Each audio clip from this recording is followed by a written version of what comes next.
झूठी, तथ्यहीन, पूर्वाग्रह से ग्रस्त। अदानी ग्रुप ने मीडिया स्टेटमेंट जारी करते हुए फाइनेंशियल टाइम्स में छपी एक खबर का पुरजोर खंडन किया है।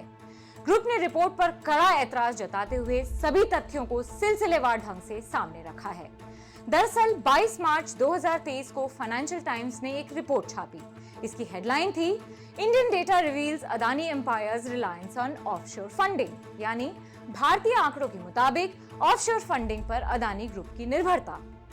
अदानी ग्रुप ने 10 अप्रैल को जारी स्टेटमेंट में इस रिपोर्ट में छपे तमाम आरोपों को निराधार बताते हुए सच सामने रखा है। ग्रुप ने कहा है कि इस रिपोर्ट के जरिए अदानी परिवार और अदानी ग्रुप को गलत तरीके से पेश किया गया।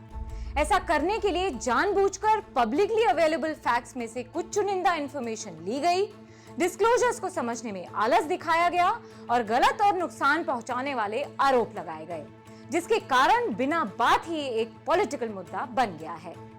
आइए अब समझते हैं कि रिपोर्ट में एग्जैक्टली छपा क्या था और अदानी ग्रुप ने इसका खंडन करते हुए कहा क्या है। फाइनेंशियल टाइम्स की रिपोर्ट में कहा गया कि बीते कुछ साल में अदानी ग्रुप में आने वाले फॉरेन डायरेक्ट इन्वेस्टमेंट का करीब आधा हिस्सा गौतम अदानी के परिवार से जुड़ी ऑफशोर एंटिटी से आया है। ये अदानी ग्रुप के बिजनेस एम्पायर की फाइनेंसिंग में शामिल ऐसे पैसों की भूमिका को हाईलाइट करता है जिसकी पड़ताल मुश्किल है। आगे रिपोर्ट में भारत के एफडीआई आंकड़ों का हवाला दे दिया गया और कहा गया कि 2017 से 2022 के बीच ग्रुप को $5.7 बिलियन से ज्यादा का विदेशी निवेश मिला, जिसमें से $2.6 बिलियन यानी करीब 45% अदानी ग्रुप से जुड़ी ऑफशोर कंपनी के जरिए आया। इन सभी बायस्ड आरोपों का अदानी ग्रुप ने जोरदार खंडन किया है और फाइनेंशियल टाइम्स को एक स्ट्रांगली वर्डेड चिट्ठी में फैक्ट्स को एक एक करके सामने रखा है। इस चिट्ठी में यह साफ किया गया है कि अदानी ग्रुप के प्रमोटर्स ने फ्रांस की टोटल एनर्जीज को अदानी ग्रीन एनर्जी में 20% हिस्सा बेचकर $2 बिलियन जुटाए थे। ये जानकारी 18 जनवरी और 23 जनवरी 2021 को पब्लिकली डिस्क्लोज की गई है। मजे की बात यह है कि फाइनेंशियल टाइम्स ने 2021 में इसे रिपोर्ट जरूर किया, लेकिन अपनी कन्वीनियंस के लिए 22 मार्च 2023 की रिपोर्ट में इसे गायब कर दिया। अक्टूबर 2019 में प्रमोटर्स ने अदानी टोटल गैस में 37.4% हिस्सा बेचकर $700 मिलियन जुटाए थे, जिसकी जानकारी प्रेस रिलीज के जरिए दी गई थी। फाइनेंशियल टाइम्स ने अपनी ताजा रिपोर्ट में इसे भी गायब कर दिया। जुटाई गई रकम का इस्तेमाल हर बिजनेस की तरह ही ग्रोथ के लिए Adani enterprises, Adani ports, Adani power जैसी कंपनियों में किया गया। अदानी ग्रुप कंपनियों में प्रमोटर्स एंटिटीज की सब्सटैंशियल होल्डिंग है, जो जाहिर सी बात है अच्छे बिजनेस होने के कारण गुजरते वक्त के साथ बढ़ी है। ये भी गौर करने वाली बात है कि अदानी ग्रुप ने सेकेंडरी सेल से जुटाए पैसों का इस्तेमाल अदानी ग्रीन एनर्जी में एडिशनल इक्विटी खरीदने और शेयर होल्डर लोन के जरिए कंपनी को सपोर्ट करने में किया। ये सब भी पब्लिक डोमेन में ही है, लेकिन फाइनेंशियल टाइम्स ने प्राइमरी और सेकेंडरी इन्वेस्टमेंट को लेजी रिपोर्टिंग के कारण एकदम मिक्स कर दिया।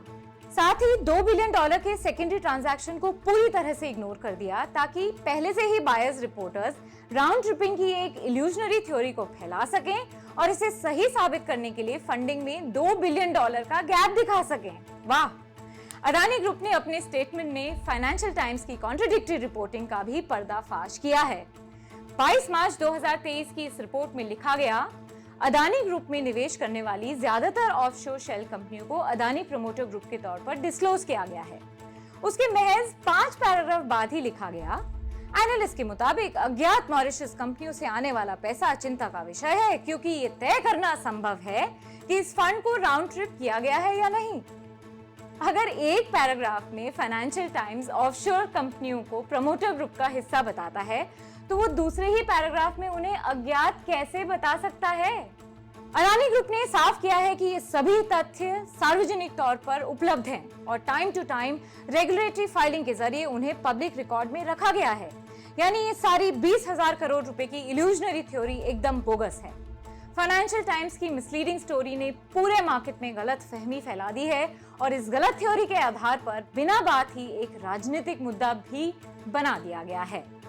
इससे राहुल गांधी का 20,000 करोड़ रुपए वाला मूल आरोप पूरी तरह से खारिज हो जाता है, क्योंकि अडानी के बयान में वो सारे तथ्य हैं जो पब्लिक में हैं और रेगुलेटर को सारी जानकारी ऑलरेडी दी जा चुकी है।